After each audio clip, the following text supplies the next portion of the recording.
This is option 2, which is a test of purchasing power parity.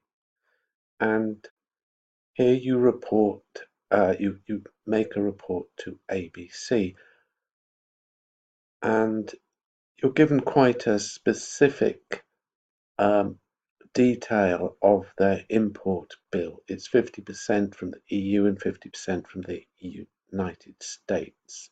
So this is the data you need, and it's looking to see whether the currency movements from their imports offset any differences in inflation, which is essentially what PPP is saying. And it asks you to test this over different time periods. I've not done that here, but simply if you just chop off some of the data, then you've got a different time period. Just to link this into the theory, this is the slightly changed version of PPP.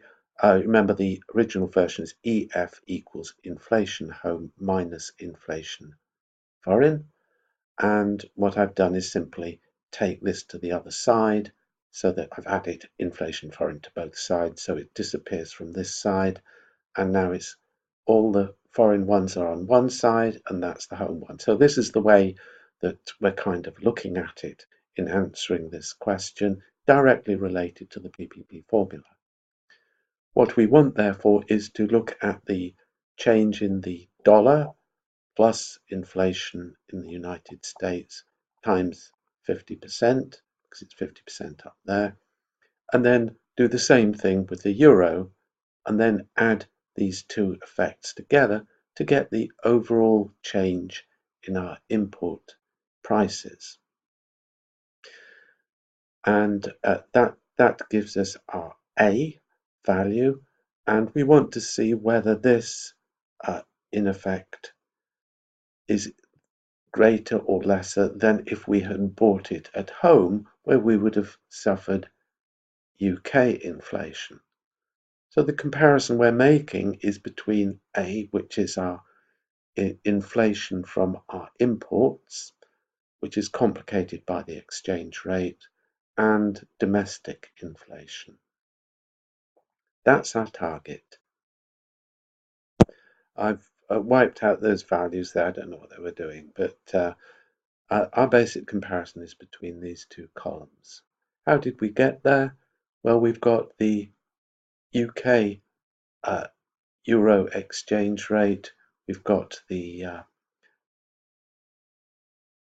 US dollar exchange rate. So these two are the ones that we would have downloaded from EIU, and we work out the cross exchange rate of pounds to the euro as being this exchange rate.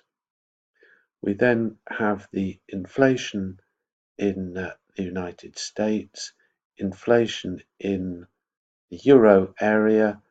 These are again downloaded from the EIU. EIU doesn't give EU values, it gives it for the individual countries. I downloaded this from Germany as being the dominant economy. I mean, if you want to, you can download it from another state.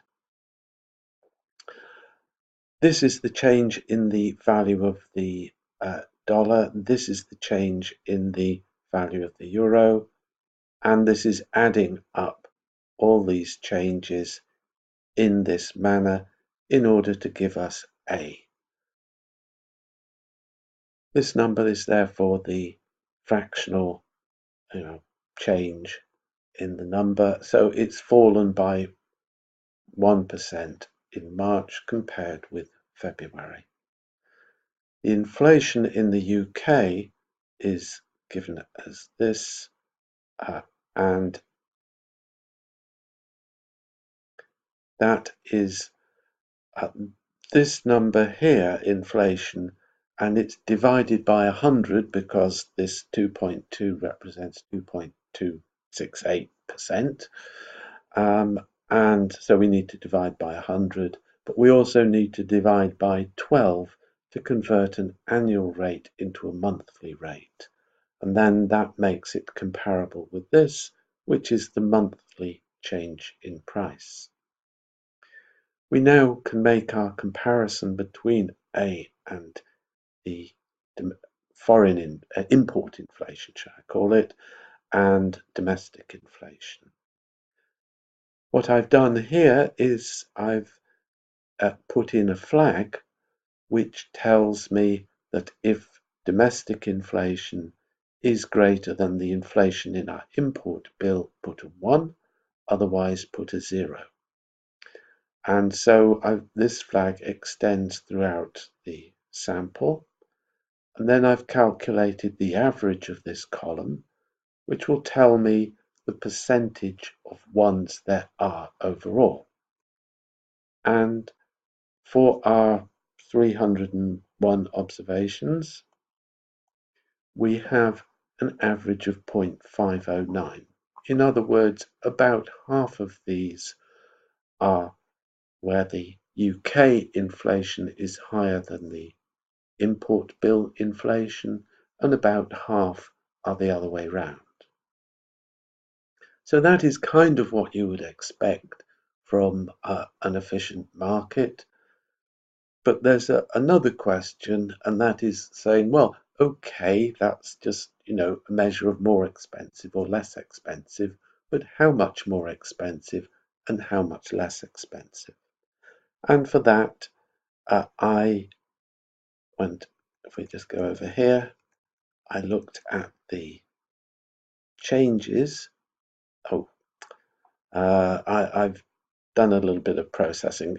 So anyway, to measure the how much, what I did was I took that and deducted that. So looking at the gap between them to see how much more it is. So the difference here is going to be that value minus that value.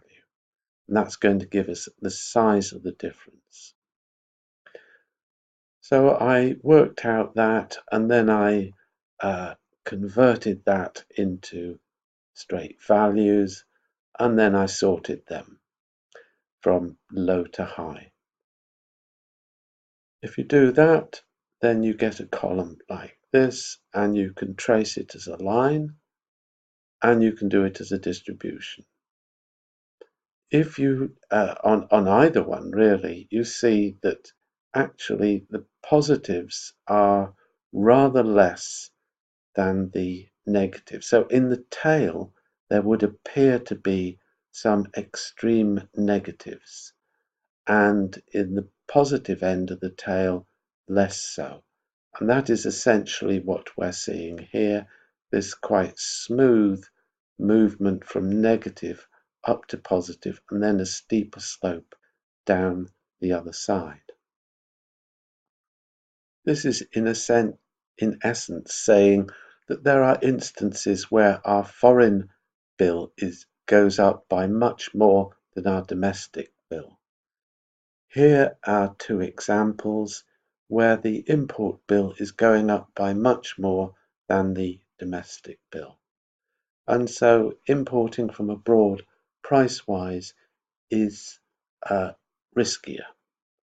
It may be cheaper than the UK, or there might not be an option in the UK, but it would appear to be a case where perhaps some use of derivatives would help, because if we did any further analysis, we would see that it's more expensive because of a change in the exchange rate rather than a change in inflation rates.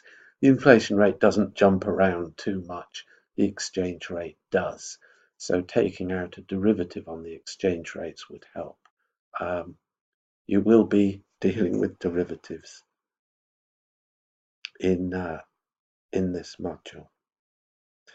Right, so that is our conclusion on this. Sorry, by derivatives, I mean it's a form of price insurance, and you do it in the next week, I believe. Right, with that stumble, which I'm going to leave in, we have our analysis here of purchasing power parity.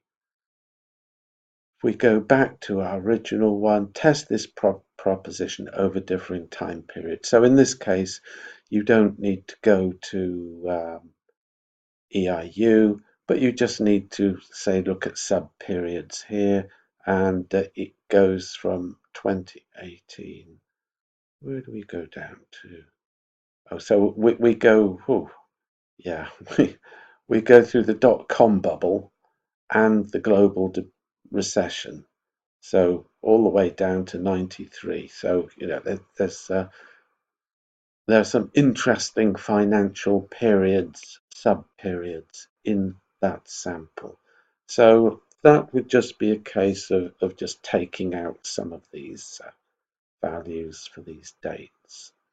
And the rest will be done automatically. Okay, so that is option 2.